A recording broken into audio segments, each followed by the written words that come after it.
RPG games is one of those game genres that doesn't appeal to me. The grinding, the inventory, the stats, the repetitive battles are things in RPG games that bore me.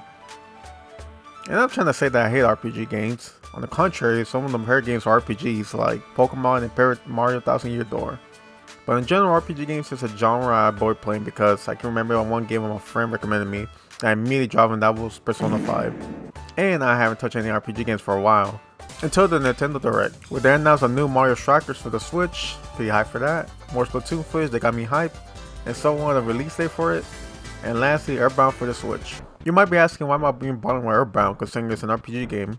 Well, it's just like in recent and future games I'm planning to play. I've been playing games that are considered masterpieces or the best in the genre. And Earthbound is one of those games considered underrated and one of the best RPG games out there. And it helped that I'm familiar with the game because of NES inclusion in Super Smash Bros.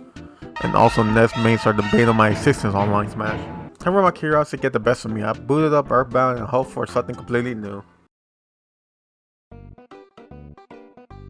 My first day of playing Earthbound was interesting to say the least. I started by naming the characters, witnessing a meteorite crash, witnessing child abuse, finding runaway dogs, visiting a stranger basement to look at the golden statue he found, and buying a burger. After that first impression, I knew I was in for some wacky, weird, and fun adventure. It did take me a while to get used to the battle mechanics of the game. As the game continues, you get more context on the plot of the story as you gain more members in your party. And also some stuff that doesn't make quite any sense, but midway through the game you start getting used to it. Like in a fight, a grown man stabs you in battle, you fight the whole police force to get to the next town, infiltrate a town run by cultists, fight combustible trees, fend off zombies, and more tomfoolery as the game progresses. I did forget to mention that the main plot of the story involves 4 kids being chosen as saviors to fight off an alien villain named Gaigas, and they also have psychic powers. The 4 characters are Ness, who you play as and most of the time bash enemies' head in with a bat. Paula, who uses telepathy and brands a frying pan to also bash enemies' heads in. Jeff, who's a super genius that has no psychic powers but covers that with gadgets that could be used in battle. Pooh, a young prince with strong psychic powers that can also transform into enemies in battle. But just like most RPGs, or more specifically turn-based RPGs, you have to get used to hearing this.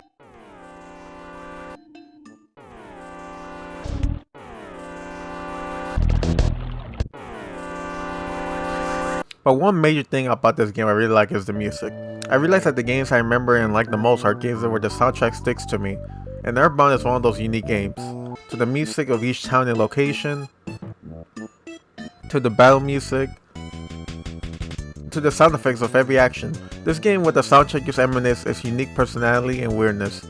Just like the music, the enemies, dialogue, and items are the same. The enemies you fight are unique to this game. You fight skate punks, a rowdy mouse, law enforcement, hippies, an unassuming local guy, violent roach, a cute little UFO, Krakens, and my personal favorite, the Starmans. During your first battle with them, it will be confusing, but once you discover the weakness, they don't pose much of a threat.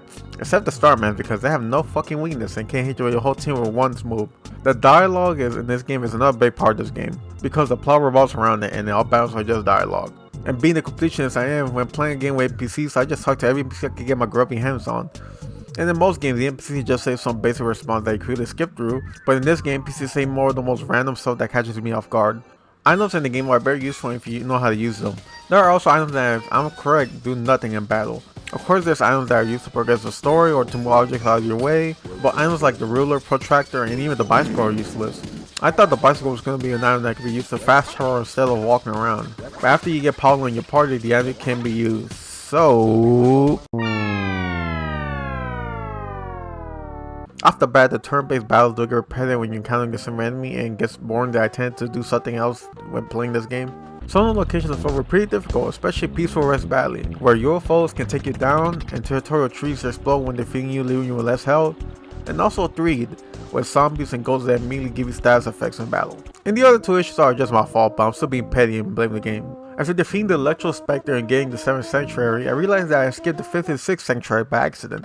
And I looked up on walkthrough and realized I had skipped the 2 bosses. That little mistake confused me for a bit because I thought I was progressing through the game in the right way, but the game didn't stop me to go back.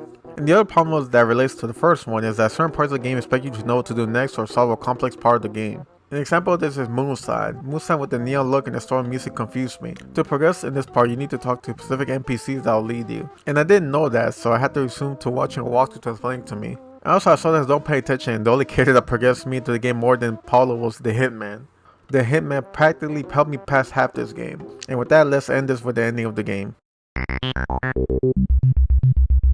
The last fight with Guy was an interesting fight. The first time I fought him, I was prepared for the worst. I lost my teammates one by one and lost. I thought I was close to beating him because he was in his last phase. I wasn't until the second try I realized I had to use Paulo to pray to beat Gygas. And god, the music is horrifying when fighting him.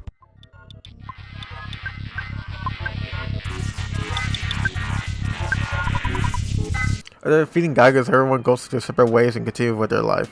I felt like it was a good ending to this bizarre adventure. And after looking back at playing the game, yeah, there were certain times I wanted to drop the game because of the problems I had with it, but after finishing it, I realized how unique and well done this game is, and it's how fortunate that the game didn't do so well in its release in the West. But I feel that's kind of the charm of this game.